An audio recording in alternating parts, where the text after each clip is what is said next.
Hello, welcome to the Dynasty Playbook. Rarely professional, always entertaining. I'm your host, Drew. You can find me on Twitter at DrewDotsonNFL. With me is my co-host, always Tyler. You can find him on Twitter at HBOMIDP. And with us, for the first time in what seems like forever, is our special guest, Eric. Fuck, my brain just stopped. At UTHEC.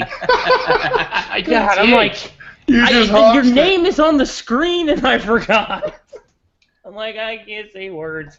Why? I kept wanting to say Breeze, and I'm like... I love it. It's all the Erics. They blend together. I love you. Well, guys, like I said, this is going to be an IDP episode, so we kind of had to have him on. This has been probably a year in the works. He doesn't know it, but Tyler and I have said, yeah, we need to get Eric on here. And then we never do anything, ever. And this time we actually did something. So... Nice. I don't know if you get that much credit, actually. I had to push my way on just like Nathan did.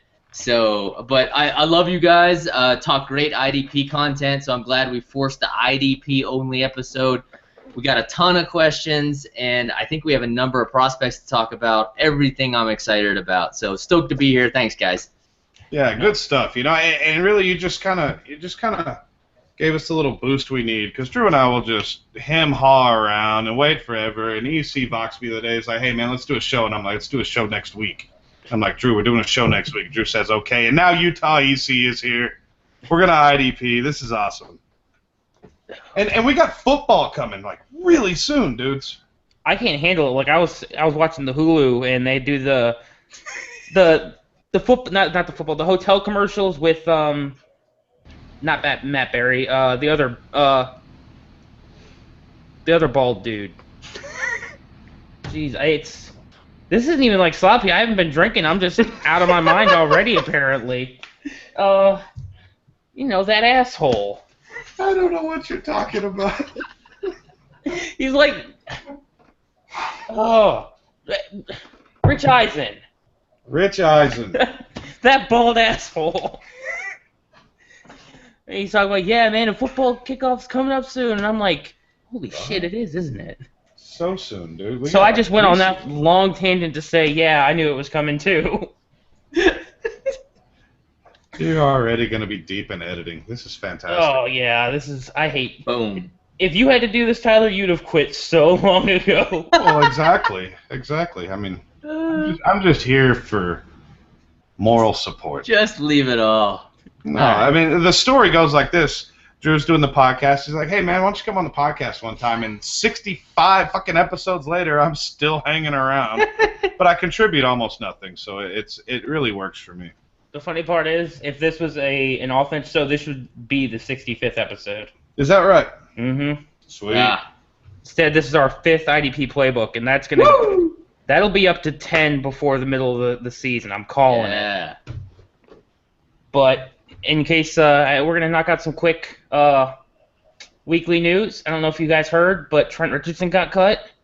So we can all pour one out. I know it messed up all my drafts too.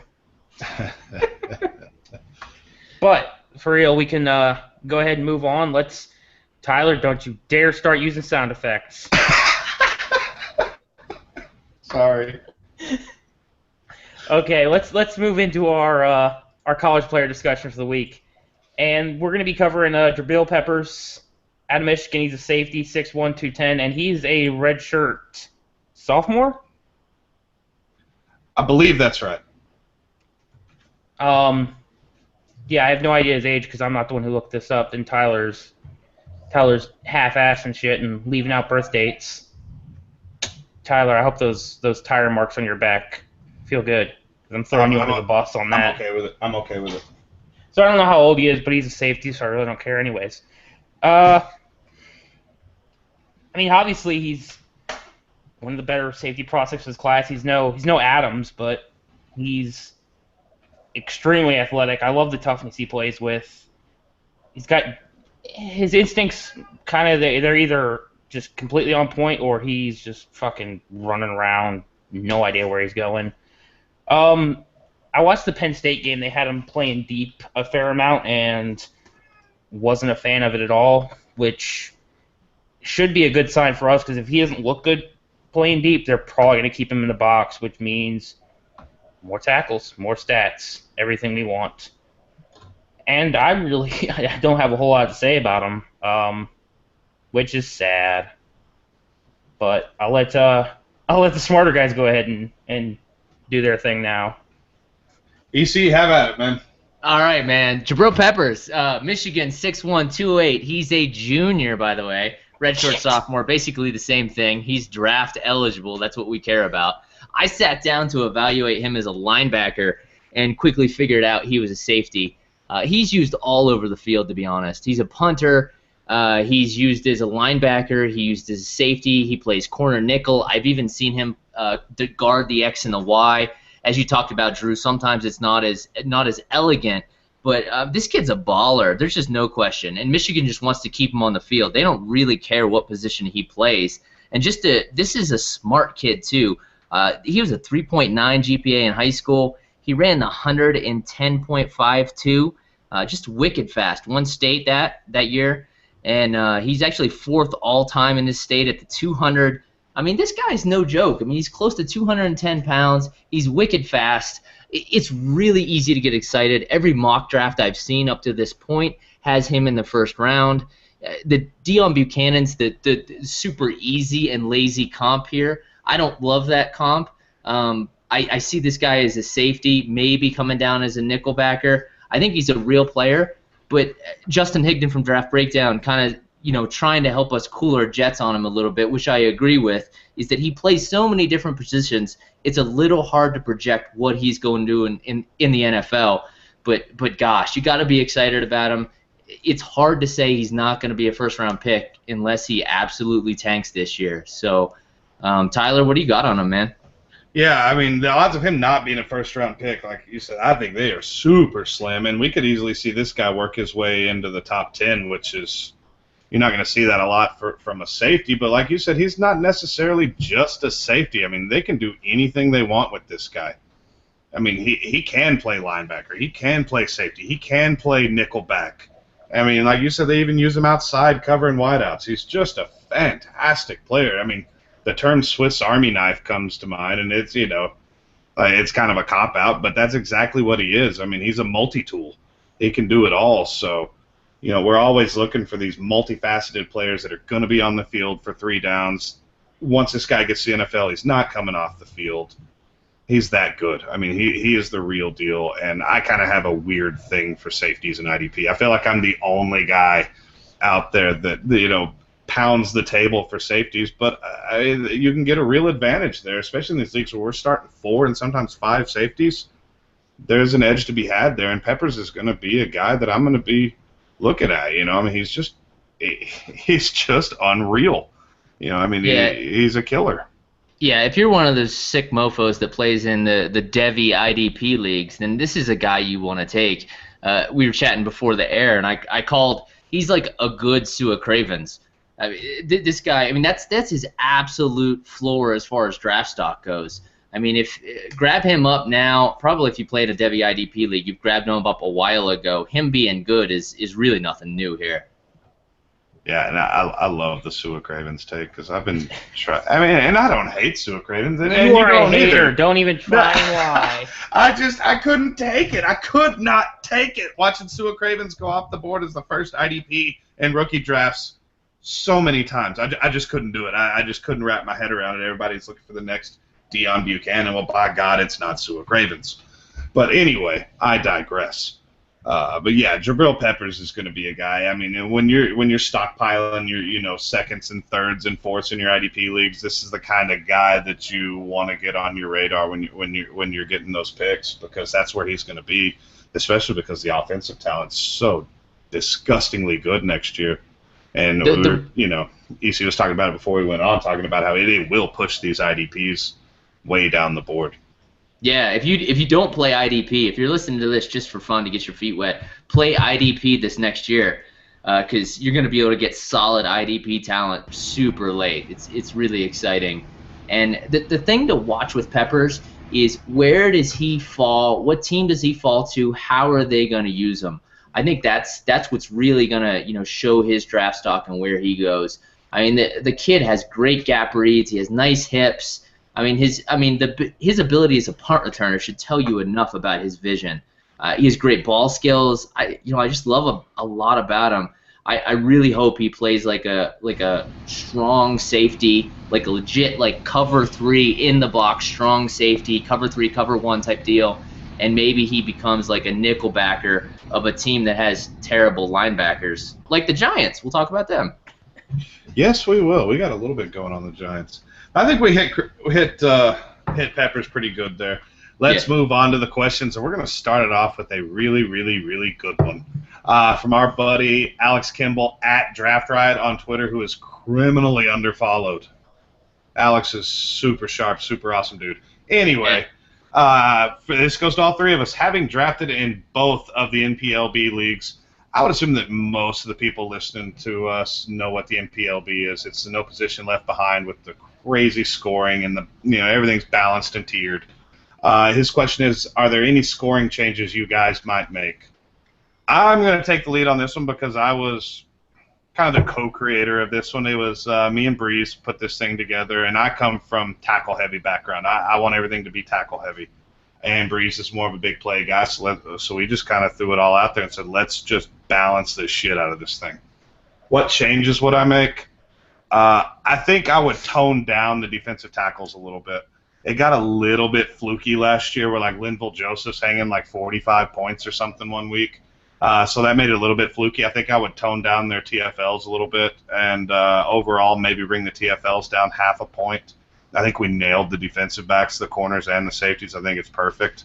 The linebackers, the scoring's really nice on the linebackers, if not a little bit low, but that's okay because we wanted things tiered out to balance out with the other positions. And the other thing I would do is I would bump the return yard scoring up to 1 point for every 15 yards as opposed to 1 point for every 20 yards, just to add that extra little wrinkle. But overall, I think we nailed the scoring pretty good. I like the return yards. Shut up. We start 22 freaking guys. We got to make them valuable. I love the return yards. Let's reward the guys. No, I think it's a great scoring. I mean, I absolutely love. I tout this league. I mentioned it even on the Dynasty Blueprint how it's the best scoring to date that I've seen. I think any IDP league should take a hard look at this scoring that you and Breeze came up with. I absolutely love it. Tyler and you and I weren't as cool back then. I hung out with Breeze more back then, and I gave Breeze a hard time about passes defended, and I think we messed with that a little bit. So I'm glad I had a little bit of my fingerprint on that league. But if we're nitpicking here, we're extremely nitpicking. But the couple areas where I don't see the even scoring is 3-4 outside linebackers. Those guys still aren't valuable in this format. And I think maybe what we could do is turn down turn down tackles to 1.75 and crank up sacks for outside linebackers. Free safeties are also kind of jaded here in this scenario. In the second version of this league, we cranked up passes defended for free safeties. Hopefully that helps a little bit. We'll see what that does. And I guess the other one is really 5 techs. Like now we're like at a wicked niche inside a defensive end. I'm talking about 5 techs.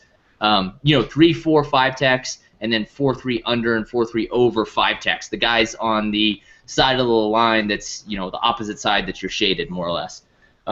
Those guys, actually I'm gonna disagree with you. They need tackle for loss cranked up. It's cranked up to 3 points for defensive tackles. I think the defensive ends also need the same equivalency in sacks versus tackle for losses, just to make sure we get something for the 2 gapping 5 techs. I guess it's not even the 5 techs; it's the 2 gapping 5 techs, the niche within a niche. But I mean, the scores ain't outstanding, and I'm super nitpicking here. Yeah. Go ahead, Drew. I had something on my mind there. Yeah, go ahead. Mine was going to be super short anyway. So what I was going to say, a lot of, and the reasoning why it got kind of screwy when we're really trying to adjust everything is because we're looking at our baseline for defensive line of 2014, and we're looking at the J.J. Watt, who had the most monstrous season you'll ever see. And yeah, so we're looking at right, and so what we're looking at is, okay, what was J.J. Watt's points per game on the D-line, and let's roll from there. And at one point, we had this thing, and J.J. Watt's averaging like 35 points a game. Like, dude, this is out of control. We got to bring this down a little bit. but we're also playing with an IDP at the absolute ceiling, as good as it's ever going to be, which was what J.J. Watt's 2014 season was. So yeah, in the end, it did kind of screw with the defensive line. Not necessarily defensive tackles. The tackles scored great, which was tackles are awesome. That's never happened before for me. But yeah, I can see where you're going there. Yeah, I mean, I love the tackle scoring. I mean, how often do you get to start Brandon Williams every week and feel good about it? You're like, yeah, a zero tech. Screw you guys. You're winning this week. I mean, that's awesome. So, just like I said, these are super minor tweaks. I love this scoring. Check it out if you haven't. Yeah, I think the only thing I really have to add on to that is, for me, I like the consistency it brings, but when we reward, forced fumbles, fumble recoveries as high as we do, I'd kind of like to see maybe those toned down, or see the tackles brought up a hair to kind of compensate, I guess would be the right word. But even if we didn't, I love this scoring. Every time I talk to anybody about IDP, like I did a little thing with Chad Parsons over at UTH a while ago, and I'm like, if you're doing IDP, this is the way to do it. It's complete game changer. Yeah, it's a gas. And anybody listening, if you are interested and want to see the scoring, copy the scoring, just DM one of us or add us on Twitter, whatever, and we can give you the league number. You can even, on MFL, you can even take the league number, paste it into your league, and copy the scoring directly if you were so interested, or even copy it directly and then, edit it, how you'd like to. So it's just, it's just off the rails, man. It's just us taking things to the absolute extreme, but it's fun. I mean, that's the best way to put it. It's an absolute blast. And I mean, what we had two defensive players in the top 15 last year was Watt and Jones. And I mean, I'd like to see a third or fourth one in there, honestly. Let's make it to where it's straight up even. I traded Watt for A-Rob. That's all you need to say. Yeah. Yeah. That ain't happening anywhere else. All right. We can. Sorry about that. We can go ahead and move on. Our next question comes from the co-founder of the MPLB Scoring at Breeze IDP. The more I watch Brandon Marshall from Denver, the linebacker, obviously, the more I like him.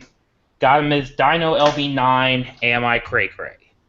Well, the fact that you typed that out alone makes me lose respect for you. I don't know if it makes you crazy or not, but something's not right. And Eric is chomping at the bit to throw some words at you, so I'm going to pass it his way. All right, Breeze, I love you, baby. You're the best. You're better at depth charts and opportunity than I'll ever be. But I got to throw this at you a little bit. That way back when, you and I had a Dynasty Duel article together, and I had B. Marsh at 19th, and you had him at 38th, and we argued it out. So I looked at this. I think the highest I can get Brandon Marshall is about LB10. So I'm working with the Dynasty League Football's rankings, and I can put him ahead of Khalil Mack. I can put him above Hicks. I can put him above Levy, but I can't put him above Kendricks. I can put him above maybe Shazier due to the injury concern, but LB10's about it. But yeah, he's gonna eat, especially if they keep Corey Nelson on the field, which is more of a coverage linebacker, and he gets more gap reads. I mean, this guy could put up 130 tackles. That's not total tackles. That's not out of the realm for what could happen here. I mean, he's such an all-around good player. I love what he does, and he's going to be eating for a while. So.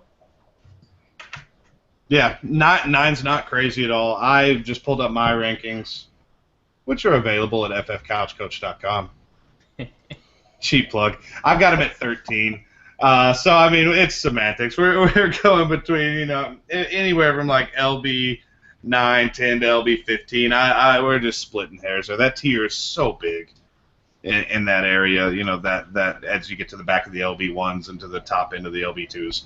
So, yeah, I'm all on board. The dude's fantastic. I'm a Broncos fan, which actually worked out in my favor because I was able to snag him off waivers when he was free. And I mean absolutely free. Not even put in a blind bid. I'm talking about first come, first serve, go get him for free. and you get to plug him in your lineup every week, which is awesome. So just a fantastic player, and like EC said, he is going to feast. Just feast. And no Trevathan in the way now, which makes me sad, but whatever. That's to me the hugest bump for him out of anything. But I just checked my rankings, which can be found in my head. They're not even written down anywhere, and I've got him somewhere between 10 and 14. You can find them. I can't even find them all the way. I'm just kind of making them up as I go some days. That's great. Yeah, I know we're all locked up here. All right. Next question from our buddy Mike Sood at MKE_Sood, another member of the NPLB1 League, which is just freaking murderer's row. Both leagues are murderer's rows, just sharp dudes everywhere. He wants to talk about the Arizona defense. They added Kim Dichie and Chandler Jones, and Chandler's going to be a linebacker. Plus, Dion has gotten the LB designation. His role hasn't changed, but he's just going to be an LB now. As far as your, positional, where you're going to be able to play him. Wow, I just tripped all over myself. How is it all going to work? Well. Yeah, it's a damn good defense. I mean, Kim Dichie's a nice player. Chandler as a fantasy asset at an OLB, I'm not crazy about it. I don't dig it. I don't do rush linebackers, whatever. You got to hold him and cross your fingers and pray that he, gets out of that scheme or goes somewhere or something happens to where, he gets defensive end designation. But at the very worst, he's a nice dart throw on any given week at linebacker, maybe get you a few sacks because he's going to have some multi-sack games this year. It's just going to happen. You just don't know when it's going to come. And as far as Dion, I think Dion's being a little bit overrated right now. He's a fine linebacker. He's great to have on your team. He is not an elite linebacker. He was elite at safety because you're getting linebacker production at safety. You're not going to get that at linebacker. He's just another one of those LB1, 2, whatevers. So that's kind of the way I see it playing out. But Tyrann Mathieu on the back end is a freaking animal. Who just got a killer extension. Yeah, he got inked, dude. So, I mean, it's just a good defense to have a few pieces of, in fantasy. Yeah, it's a good defense. I mean, Deion Buchanan's a good guy to hold on to because he's not coming off the field, whether he plays safety or inside linebacker. I mean, that's the thing with this defense is that, Patrick Peterson, Tyrann Mathieu, Deion Buchanan, Calais Campbell, these guys aren't going to come off the field. They don't care where they have to put them. They'll put them wherever the heck they want. They're just not going to come off the field. So, Buchanan will rotate back to Tony Jefferson's position. I love Tony Jefferson, but he's not going to have 90% of the snaps in this defense. So this defense they're going to put the best players on the field. And if you have one of those best players, great. And if you don't, well, get ready for, sub 60%, snaps. Pretty much. I mean, Jones to me is going to be right by Von Miller in terms of what I think they're going to produce as an outside linebacker. So if you want to get an idea of if he's going to be usable in your defense at all, that's a decent comparison. Buchanan for me is still a top 10, top 12 linebacker. Because, I mean, even when if you take all his safety scoring and move it to linebacker, he was still a fucking champ. He's not Bobby Wagner, he's not Alec Ogletree, but he's going to be in your lineup every single week. Like Eric said, he's going to be getting every opportunity to get stats. I already forgot the third guy because I wasn't paying attention. Kim Dichie. I really want to hate Kim Dichie because he's an Ole Miss guy, but I can't. If he can get some discipline to his game, he'll end up being a top 15, top 12 defensive lineman, and there's not many better places for him to get that discipline. He's going to have veteran leadership around him and the players. The defensive coaching staff is fantastic, and he's being underrated right now. He's still I look at my rankings, I'm probably underrating him right now, but I have hang-ups, and I rank Nick Nichols over him. Yeah, he's not just a 5-tech. I mean, we need to not think of him that way. Right. I mean, Frosty Rucker is just a paper tiger in the way, and they can shift this defense all over the place. I mean, he's not going to always line up in the 5-tech and be 2-gapping. You better believe they're going to get him on a 1-gap and get him on the edge when he needs to be. Yeah, it's a great scheme for him to land in. And I don't want to come on. I guess I might even have been able to be construed as a Deion Buchanan hater. I am absolutely not. Drew can attest to this. Everybody else was taking Calvin Pryor in 2014. I was taking Deion Buchanan. I love Deion Buchanan. I just think that he has become synonymous with this code breaker, game breaker, and the position changes really just kind of put a damper on that for me. He's a fantastic player. He's a top 15 linebacker for me. You know, he's still an amazing player. I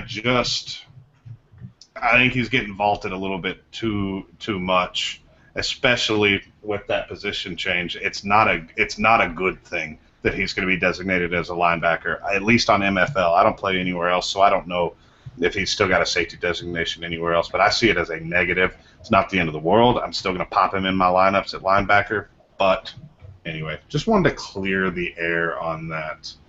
I think that you talk about him being vaulted up so high is one of the biggest cardinal sins that we have in the IDP world is there's so much recency bias. I mean, Tyler and I have just beat it to death. Like, Morgan Burnett is a perfect example of this. You haven't done anything lately, you're practically a dog turd. If you did anything resembling something good last year, you're a golden god. Our memories are so short, and it's something that I don't know why it happens like that, and it's probably because there's not as many people out there putting out IDP content reminding you, hey, these players are good players. But you guys got to remember, you can't just take everything off of 2015 stats. You can't just go MFL, sort by stats. Oh, they had a lot of tackles. He's probably pretty good. Yeah. Anyway, Mike's got another question for us. In fantasy, who is the linebacker to own in Green Bay? And is there a 3-down linebacker there? I don't know. I guess give me Martinez just because I don't know. Barrington, no, I'm good. I'm straight. I'm out. Jake Ryan, maybe. Whatever. I don't know. Give me the unknown in Martinez, who I liked the tape on Martinez. I thought he was a nice, heady linebacker. I don't know if he's your prototypical 3-down backer, but eventually they got to add an inside linebacker, like, with some real clout, right? Eventually. I feel like we've been saying this for like 5 years, though, and I mean, last year we had Clay Matthews playing inside, so I don't think Green Bay really gives a shit what we think. Fair enough. But I mean, it's kind of equivalent to the 17 running back class. Like, got a lot of good linebackers coming in. All of these guys could be a 1-year rental until somebody with some talent comes in. And with that, we'll move on to our next question. And this question came from fucking everybody on Twitter today. New Jersey linebacker core, specifically Keenan versus Brinkley versus Goodson. Brinkley can eat a bag of dicks. Keenan is clearly the golden god in that situation, even though I actually really like Goodson. Yeah, I really like this tape coming out. He's got a good situation, but, Tyler and I have this problem where we don't let go of biases, and we had Keenan Robinson as a, linebacker 11, linebacker 12 going into last year, and we might have dropped the ball on that a little bit. So if he's lost weight, he's gonna take over the job, and he's gonna do awesome. If he's on the Eddie Lacy diet, he's probably getting dropped. So the issue here is, to me, there's not a green dot linebacker. I mean, they're going to have to put green dots on all of them because they're changing out linebackers every freaking base set or every set there is. Nickel will do something else. Dime will do something else. Because in nickel, they probably want JT Thomas or Keenan Robinson on the field. When they're in base, they probably want Jasper Brinkley and Devin Kennard and who the hell else knows. And then we have Casillas playing in there, and I don't know what he's going to do either. The whole thing's a wreck. I mean, I do like the Goodson take because Goodson at least is, well-rounded, where everybody else is so one-dimensional. It kills me. Brinkley is an outstanding run stopper, and he's a great Mike, but you can't leave him in on nickel. You don't want to do that. Kennard's kind of the same deal, except he's younger. And then Thomas, I like Thomas, and they seem to hate Thomas other than as a nickel backer. He's great in coverage. I like Thomas. It looks like he did worse in run stopping this year, but he wasn't bad last year. Keenan Robinson, yeah, I mean, you can pin your hopes to that, but I'm not paying the price. And I don't know. If Goodson's cheap, take him. I mean, this is a team that started Uani Unga a whole bunch of games last year. So did I. I don't want anything to do with it. Yeah, it's a total mess. It was such a mess last year. And J.T. Thomas, he was really easy to kind of isolate from the crowd as a potential breakout last year. Especially, he did good things in Jacksonville. I mean, he's a nice player. But like EC said, they just didn't give him the time. They're playing Casillas, and it's just a mess. Dude, they hate him. They said he's on the roster bubble. They hate him. Whatever. He's the best coverage backer they have. I mean, him and Keenan Robinson. Yeah. You know what? That to me makes him a buy low because he's going to go somewhere where they might actually utilize his talent. Maybe he's what, 25? Yeah, no, he's 27. Yeah, he's not a spring chicken anymore. He's kind of becoming a journeyman now. So, yeah. I don't know. I got Keenan on all my rosters. It's just the most deep-rooted bias you could ever find, ever. Love Keenan Robinson. I'm crossing my fingers it works out. I don't know. Goodson's probably the guy. Goodson's probably the guy you want. Well, it's whoever's drafted. If you're in a startup, pick Robinson or Goodson, whoever's cheaper. I like that. Once one goes off the board, cheap right now. You draft the other. Done. Yeah, and they're both incredibly cheap right now. If somebody's still doing a startup right now, you can get a piece of this freaking monstrosity of a linebacker. Oh, it's so bad. Anyway, yeah, and like I said, everybody wants to know what's going on with the New York Giants linebacker core. Just fade it, man. Unless you're getting in for just ground level, just fade it altogether. And then don't play the weekly God knows what's happening on the sit starts because it's just going to be terrible. We got a couple questions. Another one from Alex at Draft Right and our buddy Tim at Slimbo737 talking about the Oakland defensive line. How soon do we see Jihad Ward contributing? He's super raw, but the depth chart is wide open. EC, you got a take on him?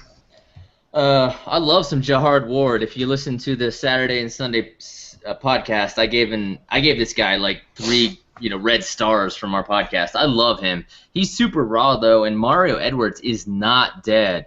Their story is now he is good to go. So I was worried about this Jihad Ward fit just because there's so many pass rushers in this group with Jihad Ward, Mario Edwards, Shalik Calhoun, Khalil Mack, Alden Smith on suspension. I mean, there's pass rushers all over the place. I mean, I think he gets a piece of the pie, but if you're looking for him to eat, it's probably not going to be for a year or two. At least that's how I see it happening. And the kid's a beast. I think they're going to make a lot of them. You could see it. You could see the raw potential on the college tape that a lot of us watched. The Senior Bowl, the senior coaches raved about this kid. My suggestion right now is if there's any hype around him, don't buy him. He won't do very well this year. Buy him on the low next year. Maybe he's the next Tank Carradine that actually hits. Tank. That's a deep cut right there. Sorry about that. That's all right. What are you gonna do? Yeah, I'm kind of with you. I really like the tape on the dude's got a motor, which is fantastic. And then Alex, another question which you addressed is Mario Edwards dead? Evidently he's not. I remember Mario Edwards. He went to school in Denton. He went to high school in Denton. And we're talking about a ballyhooed recruit in Mario Edwards. I mean, everybody wanted him. So, I mean, the Oakland D in general is really trending up. There are a lot of really nice IDP pieces in Oakland that you want. And, these are two. I got Mario Edwards in a few spots. Let's ride this thing out and see what happens. But Ward's a really nice get because you're going to get him for, even right now, if you're getting him, you're getting him for nothing. I mean, I think I took him in NPLB too in like the 30s. Somewhere like super deep in the draft, and this is in a league with sharps, and I was still able to get him fairly deep. So I'm not even gonna have to say what I like about Ward because I'd really just be repeating what y'all said. But I mean, I've had him at my DL3 for a lot of this rookie class, and that's a perfect example of when I'm underrating Kandichi. But I've been a huge fan of Ward, and I think he's gonna cut himself out a piece of that defense, and he's going to hang around for quite some time. Definitely worth picking up if you can get him for cheap. I mean, it's really all there is to it. In terms of Mario Edwards, I liked him too. I don't know what's going to be the right answer, but they're both so cheap. Why not take a shot? I mean, Edwards is going to cost you what? DL4 numbers, DL5 numbers. He's cheap as shit. Go get both of them. Flip a coin. See which one works out. It's a lot like the New York linebacker situation, except when you get one right, you're going to actually get a good player. And I mean, if y'all don't have anything else, we'll move on to our next question from @HallJSean. Shaq Thompson, when will Panthers put him at RB? This needs to happen. That was a good shot at the sentence. I appreciate the effort, but he'll probably play RB sometime like around week 5 when Jonathan Stewart goes down with a devastating injury. Not that I'm wishing it on him. Don't accuse me of nothing. But the fact that he played all of last season healthy has significantly shortened his career lifespan. If he makes it to 30 without missing another game, I need something better than a hat bet. We will think of it. Somebody tweet me and remind me. There's no way it happens. And who else are they going to put in? Cameron Artis-Payne? He's the human equivalent of a dog turd. He's horrible.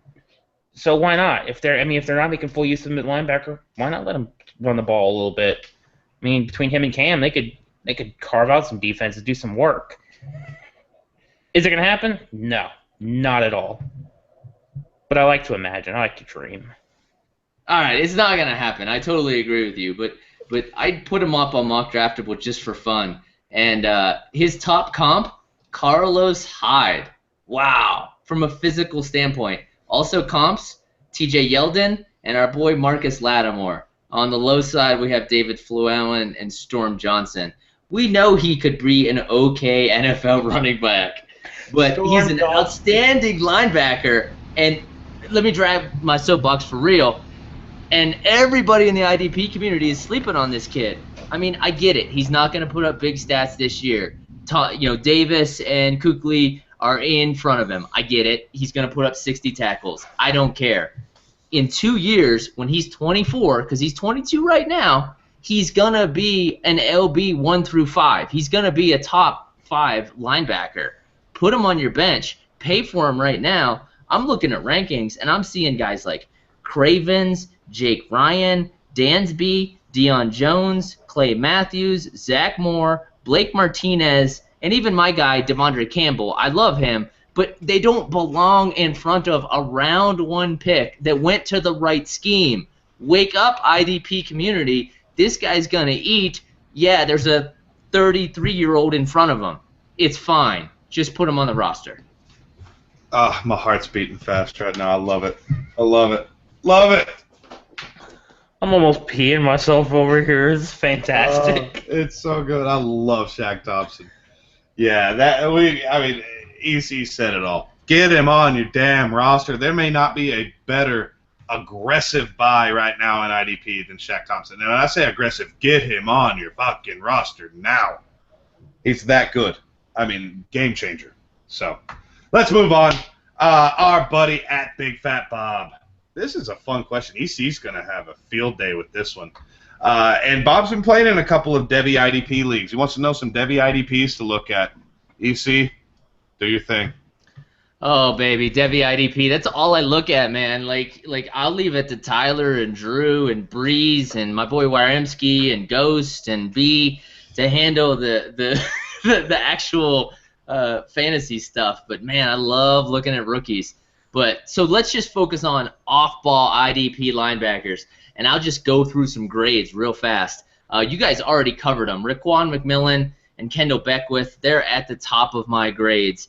They're outstanding. We need to see what we see this year. Raekwon McMillan is really the only guy that I grade as an all-out stud, kind of how I graded Darren Lee and Miles Jack last year. But some other guys that may not be on the radar, Jared Davis from Florida, 6'2", 230. Dude's a beast, but I think the hype train's a little out of control on him. I think we need to temper expectations. I like Josie Jewell out of Iowa. And then the guy I really like is Jalen Reeves-Maben out of Tennessee. The dude's nasty fast, great read and react. I really like, those linebackers that can play all the time. And to give you another kind of guy, Devontae Fields from Louisville. Everybody likes him as an edge. But I think this is that guy that's played outside linebacker in college, played defensive end, at Louisville. But I see him as an off-ball linebacker and a nasty one at that. So I like him. Some other guys just to throw at you are Anthony Walker from Northwestern. We've got Taylor Young from Baylor, Keith Kelsey from Louisville, and Tanner Vallejo from Boise State. Steven Taylor from Houston. These are all off-ball linebackers that I've graded at basically C+ or better on kind of the standard child grading scale, A through F. Guys to keep your eye on. So love those guys. I don't know if you've gotten any deeper, but have you watched Malik Jefferson yet? Have I watched Malik Jefferson? The kid from Texas, 46. And he's a year out still. He's not draft eligible. Oh, well, no. Sorry. No, I'm focused on draft eligible right now. You win. I didn't know if you had gotten that deep yet. Well, I win. Give me the hot take on him, though. I didn't win shit. I just watched the University of Texas because I'm a fan. He is unreal. Unreal. Yeah. You'll love him when you get to him. Like two down or like coverage or what? No, he's everything. He's everything. He's a top 5 linebacker in college as a true freshman last year. I mean, this dude is that good. He's disgusting. And I've got a little bias there, obviously, but he really is that good. I know Matt Miller wrote an article. I don't know if you read it. It was on Bleacher Report about 6 months ago, and he was forecasting who will be the best 20 linebackers in the NFL in like 5 or 7 years or something like that, and Jefferson popped up on his list. Ooh, and there we go. When Matt Miller talks, I listen. Yeah, I would too. I thought that was pretty cool. Well, I got you here. What do you think about Bulware at Clemson? I'm sure. Have you watched him? Hold on. Let me go through my massive freaking spreadsheet here. Man, I threw a curveball at you. No, it's fine. It's legal. It's legal. Let me. So I've watched. It'd be messed up if I haven't watched him. I've watched 71 off-ball linebackers. See, at least he's got a system. If Tyler asked me, hey, here we go. Watch this guy. Okay, here's my take. He's 6. All right, so Ben Bulware from Clemson. Yeah. All right, so 6 foot 240. They're projecting he runs a 4.76. He's a senior. Projecting he's a day 3 pick. And my only comment is not very impressed. Need to watch more film. Fair enough. And I haven't watched any film on him. I just remember watching the live games. I mean, he just kind of jumped out at me as a playmaker. He looked like a leader out there. Yeah, so well, I mean, he's on my watch list for a reason. I mean, he's got to be a player. I mean, somebody talked about him somewhere. That's how they get on my watch list. Yeah. So I watched him. It's linebacker weirdness in here. It's so good. I love it. Oh no, this class is fun. This class is super fun. And there's a few good safeties. My weird defensive thing, Jamal Adams is disgusting. We already talked about Peppers, and then I love Quinn Blanding at Virginia. I mean, love this dude. And we've got a bunch of like box-type safeties, which is cool. Yeah. I mean, he's 215. I mean, he's a big dude. 6'1", 215, Quinn Blanding from Virginia. Tony Connor from Ole Miss. Marcus May from Florida. Eddie Jackson from Alabama. Tony Connor from Ole Miss. Those are some other guys that safeties that are draft eligible that are exciting at some level. Alabama's just they're silly stupid. Like those edge guys they have are disgusting. The edge guys at Alabama are just nutty. I was trying to put together my watch list, and I'm like, how can I have 4 linebackers from Alabama? That doesn't even make sense. Yeah, I mean they got like 4 or 5 edge guys that they can just throw out there. Well, and they're all over the board. Reuben Foster, they have Sean Dion Hamilton. There's guys all over. Tim Williams. I mean, this guy. They're Ryan Anderson. I mean, it's not normal to have 4 guys from one school on my watch list. Anyway. Yeah, so you guys pretty much did all the work. I'm so fucking behind on defensive prospects. I've watched like all of 8 players. And the only one that comes to my mind that y'all didn't mention, and this is a guy who's not draft eligible yet, but it's a potential late round Devy grab. I don't know what the Devy IDP landscape looks like, but that's Arden Key, defensive lineman out of LSU, and I've plugged his name before, but I watched. It must have been the first game last season LSU played, and he just immediately jumped out at me like, this kid's gonna be a stud. And he's not eligible for another year, but he's an absolute monster. That's another defense with some crazy edge guys. LSU just produces them. I mean, they're everywhere. Yeah, you guys talked about Beckwith before. I hate to go off on it, but no, please do. How angry that guy plays. Like, I'm scared of him when I watch him on TV. Like after the play's over, he's just like pushing people and like it's nasty. I mean, I hate to say the word, but it's got that Ray Lewis. I'm the leader of this defense. Screw all you offensive players. I will stab you all. I mean, that's how it feels when you watch that dude. Like, I'm scared. So good. So Didn't good. Ray Lewis shoot a guy? I thought he shot a guy. It doesn't yeah. matter. It doesn't matter. Kendall Beckwith would shoot a guy. Beckwith is, oh man, mean streak. Love it. Dude's mean. Yeah, It's so actually, much. the first comment I've ever wrote. This is 2 years ago when I thought he might declare, or a year ago. Plays very disciplined yet extremely angry. That's what I wrote. All right, our next question comes from Gecko98998. Franey signing in Atlanta. What kind of impact? Little. I mean, he's already not going to be eating into stats of players that are good. The only close thing they have to a three-down linebacker is Deion Jones, who is already not going to be that good this year because he has to develop. Vic Beasley's going to be playing as a rush backer, so he's useless for IDP purposes. And Freeney is, $1.5 billion years old? He's going to hit one dude hard and turn into dust. I've been waiting to happen for like 3 years. Situational pass rusher. That's all he is. Yeah, we on Saturday, Sunday, we have one of my good friends, Brandon Jones, is on there, and he's a diehard Atlanta fan. He fills Voxer with Atlanta vines all day long. Trufant's crazy, by the way, just because I keep seeing so many vines of him. But he was brought in to coach Beasley, and that's about it. This front four, I mean, Claiborne, Hegman, Reed, Babs, Jarrett, Shelby. I mean, it's a quagmire. I mean, I liked Hegman a while ago. I'm not sure it's going to happen. I don't want anything to do with this. Yeah. Fade them all. Except Campbell. Fade them all and fuck Atlanta. Fade them. There goes Drew's Saints homerism. But yeah, Devondre Campbell, that's EC's guy. I didn't even know who the guy was until EC's talking about Devondre Campbell.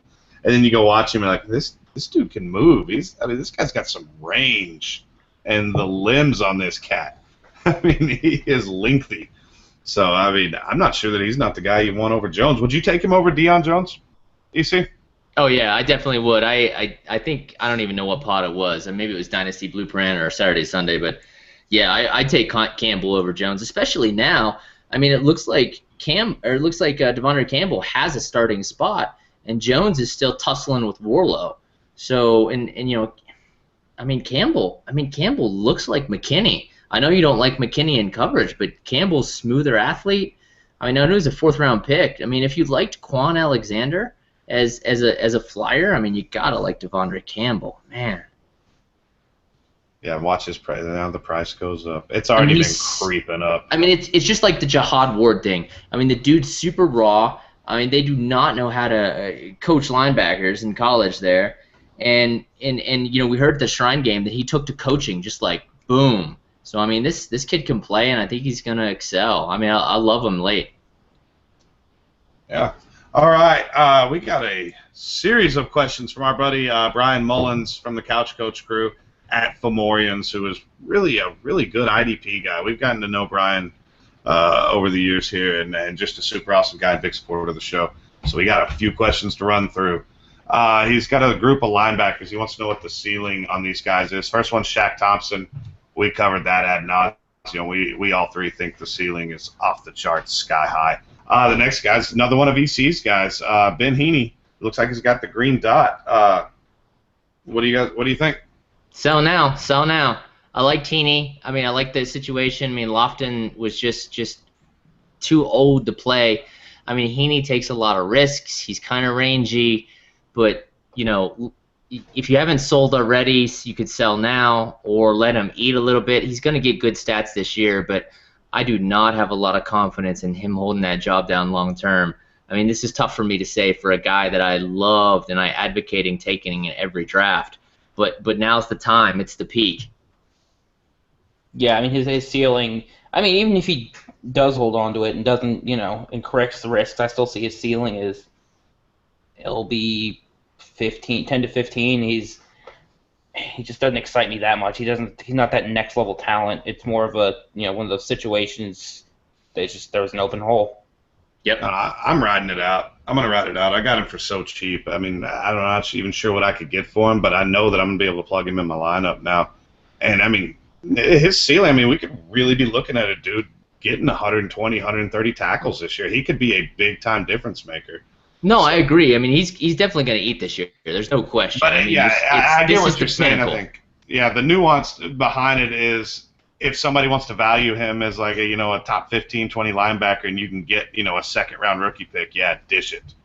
But, it's just all kind of coming together for a guy that was absolutely a sleeper.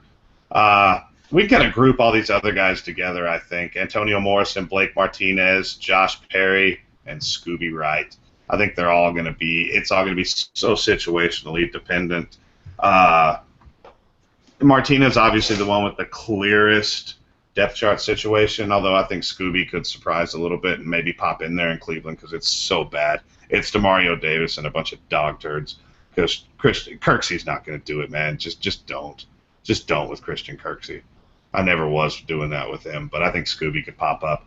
Antonio Morrison, who knows what's going to happen in Indianapolis. Nate Irving is such a good run stuffer. He's so good on the first two downs. And then C.O. Moore there as well.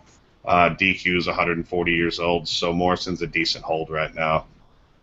Josh Perry, I don't like Josh Perry. Whatever. I don't like any of the San Diego linebackers, to be completely honest. So I just kind of hogged that one. If y'all got any takes, fire away.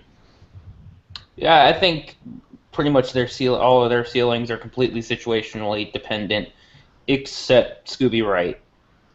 Granted, his chance of hitting his ceiling is minuscule due to his lack of athleticism, but he's shown he can be just a next-level linebacker. He did it in college, and maybe I'm having the same issue I had with Manti Te'o, where it's just like this guy has just wrecked house at points in his career, and I'm going to have trouble letting that go. But I think Scooby's got a high ceiling, but he's also got a ridiculously high bust potential.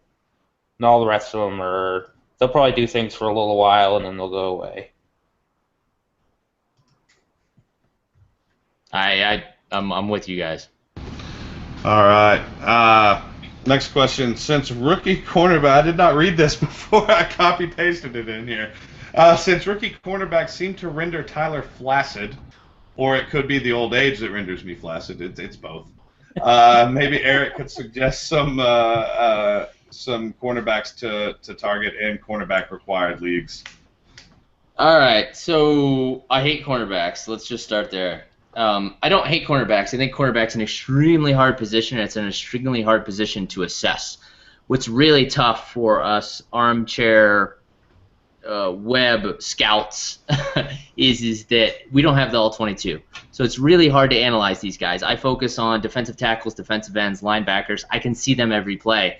I can't see corners. I can see in-the-box safeties, free safeties I normally can't see. So I'm done with them. I'm honestly done with them. If you want to know an order, take the NFL draft order. There is actually not a better predictor at any NFL position. Running back, wide receiver, linebacker, the best single predictor over time is actually draft position. So if you want to know which corner to draft, just pick draft position. Now, with that being said, if you're like me, if you're like Tyler, I think we all talk about really just streaming corners, even if it's heavy passes defended, heavy passes or heavy tackles. And I had way too much time on some business flights, couldn't watch film, so I did a whole bunch of numbers. I'll be releasing this article soon at Dynasty League Football, but basically I split every corner, took the top 200 scoring corners in the league, split them by indoor, outdoor, win, loss, home, away, wind, turf, grass, hot, home, warm, mild, cold, and frigid. And kind of like the daily players do, tried to find some correlations and really found that you can optimize tackles and you can optimize passes defended by looking at who's home, who's away, who's indoors, who's outdoors, what's the weather, those type of things. So I'll be releasing streaming articles this year on kind of who to stream based on some of those conditions plus other conditions. That's a really long-winded way of answering of I don't know who to draft. I'm very interested to read those articles because I play in several corner required leagues, and I just kind of throw darts every week. I never play the same corner twice. I just throw it out there and see what happens. So that's pretty cool. All right, next question. Anyone besides Sheldon Rankins at DT worthwhile out of this class? I don't know, man. Rankins clearly cream of the crop as far as talent situation, blah, blah, blah, blah, blah. There's some nice players there. Robinson's a nice player. But Rankin's really the only one I'm going to be even remotely interested in, and I'm barely interested in him. If your league's deep enough, I mean, you can roster Vernon Butler. The problem is his name cachet is bigger than him. You're probably better off not drafting him and just picking him up after everyone gets sick of him and drops him. He was a first-round pick. He's one of the few defensive tackles outside of Rankins that is good one-gapping. I mean, the tough thing is everyone talks about how strong this defensive tackle class was, and it was a strong defensive tackle class, but it was a lot of two-gappers, and two-gappers often don't score well in IDP leagues. And the tough thing is the other guys that could one-gap, like Chris Jones, he's classified as a defensive end. So, unfortunately, this whole class was kind of a buzzkill after we got super excited about it. My suggestion is wait for Vernon Butler to hit waivers. Unless you're in 70 roster spots, my guess is Vernon Butler will hit waivers in your league sometime. Yeah, the only other guy that's got any appeal to me is Jaron Reed, and that's just simply based on the fact that he can pass rush as a tackle, which gives him some sort of ceiling edge. But even then, these are all low-tier guys, even Rankins for me. And I'm a Saints fan. I was so stoked about the pick, but IDP-wise, he's a low-tier option. Overall pass. Yeah, I mean, it's kind of like corner for me, and it sounds like for us, it's just kind of whatever. All right, one more. We got two more from Brian here. Any IDP guys / situations that have grabbed our attention in training camp so far? Man, I just barely pay attention to the training camp blurbs. We keep talking about Devondre Campbell, but, I mean, he's locked in. Reggie Ragland's going to be a 3-down backer, whether he is or isn't. He's going to be. What are they doing with Cravens? I don't really care. I just haven't paid a whole lot of attention to that. I'm really interested in what's going to happen in Denver opposite of Brandon Marshall, more for personal reasons than for fantasy reasons, but we talk about this on the offensive side of the ball. Don't overanalyze OTAs. Don't overanalyze early stuff, camp. I mean, preseason, if you see some guys that flash, then we can start talking. But until the pad's on or in the game situation, don't overanalyze it. Stick to your process. Stick to the guys that you saw flash that you liked for some reason at the college level. Nailed it. I mean, I've been moving for the past 2 weeks. I haven't had a chance to keep up on shit, and I'm glad to see that Tyler and I are still in the exact same spot. Yeah, the blurbs come out, and I'm just like, whatever. I probably underreact, if anything. Unless I hear some guy's kneecaps explode, I'm probably going to ignore it. As long as they're alive, we're good. All right, last one. Potential breakout defensive ends. I don't even think we can talk about Danielle Hunter anymore. I've overrated him and spoken about him just way, way too much. Everybody's on Danielle Hunter right now. Oh yeah, it's crazy. You guys have hyped him too big. He's huge. It's out of control, man. I thought about this in the rookie context, and the easy answer is for me, Charles Tapper. I mean, he's the defensive end that's been going cheap. That with Randy Gregory and drug rehab, who knows where, dude's gonna get some snaps. And there's some Jadeveon Clowney comparisons. He's not that player, but he's not that far off either.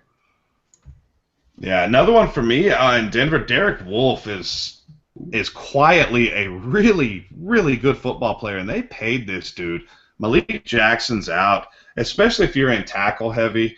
Yeah. In any format, it's going to be fine, but in tackle heavy, Derek Wolfe's such a good get right now, and people barely even know he exists. He's a great football player. I mean, he's like, wow, I'm spacing it right now, but Daniels at Green Bay, Mike Daniels. Yep. Same kind of guy. That's just an amazing football player. The issue with Wolfe is that he just two gaps all the freaking time.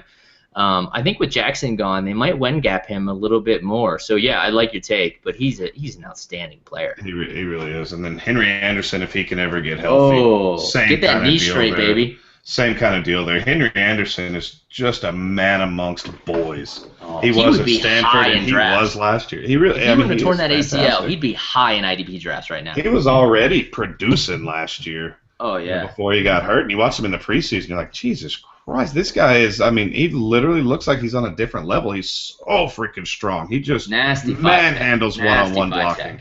Manhandles one-on-one blocking. So it's difficult to find breakouts, but I'm looking for tackles. I'm looking for good football players, and Wolf and Anderson really kind of jump out at me.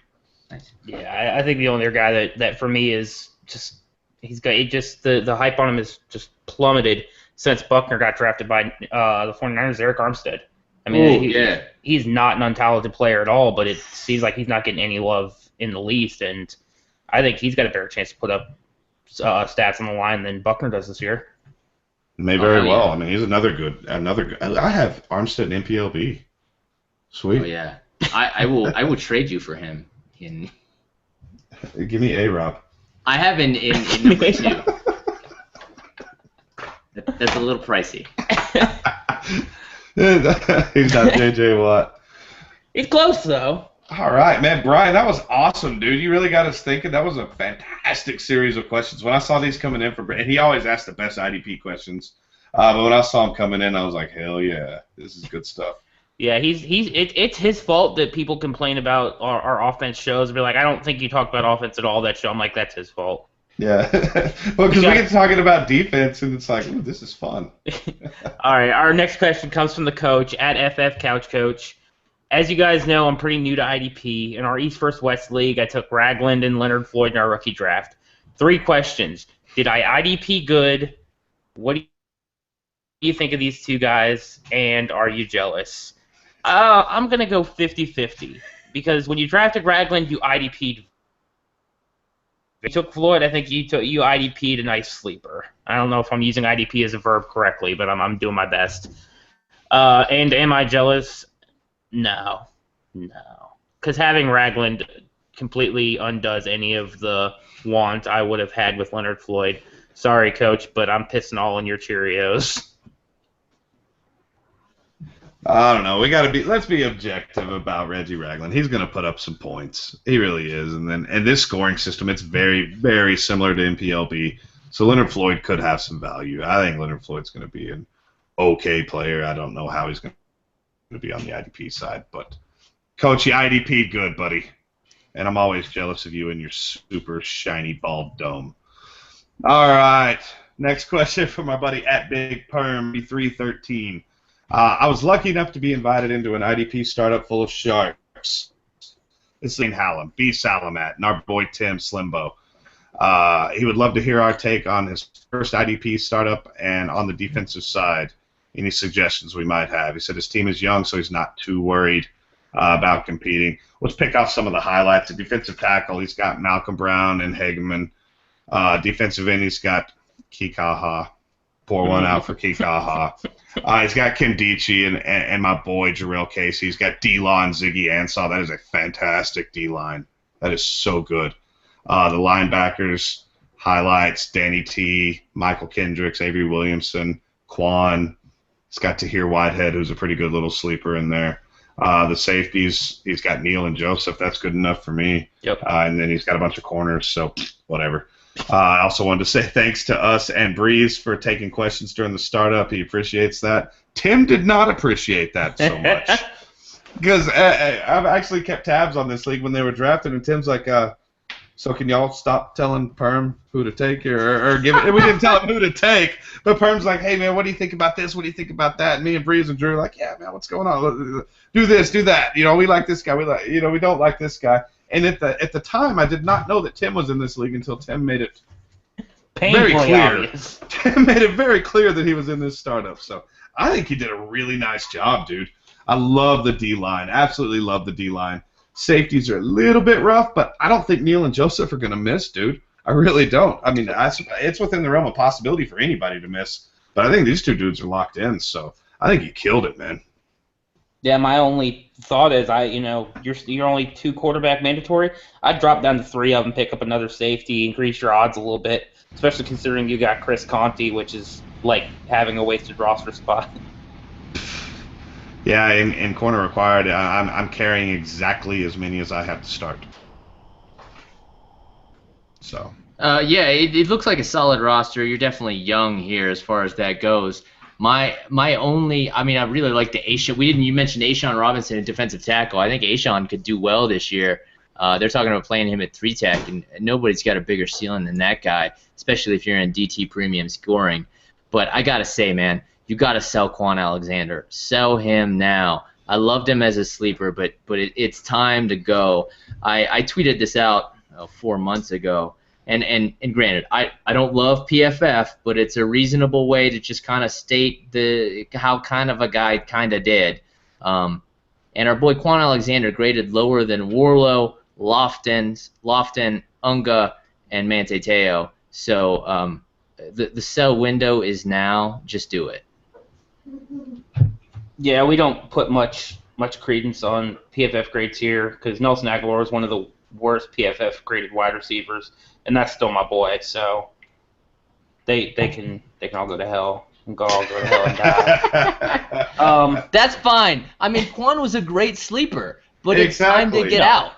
No, exactly. I'm just pulling your chain. I didn't hear that Ashawn was going to be playing as 3-tech. That's a lot more interesting. I thought he was going to be 1-tech all day, every day. He's But such that's a good football player, man. absolutely. It's the only reason he's not in my rankings because I thought he was going to get schemed into obscurity. His talent's through the roof. That dude's got man hands. Mm-hmm. When Ashawn Robinson puts his hands on an offensive lineman, it's curtains, dude. Oh, you see, now I'm all excited. Now you got me all revved up. Yeah, the real issue, Tyron Walker's been hurt, so Ashawn's been getting reps at 3-tech, but they're talking about him as a 3-tech, and he could be a beast there. Now I'm all excited. And we got one last question. Comes from @Carp57. On a scale of poop emojis, 1 to 10, with 10 being an absolute hold, rank Nigel Bradham and Gerald Hodges. Gerald Hodges is like if you took the poop emoji and you made a restaurant out of it, which is apparently a thing, and you served the poop emojis to everyone.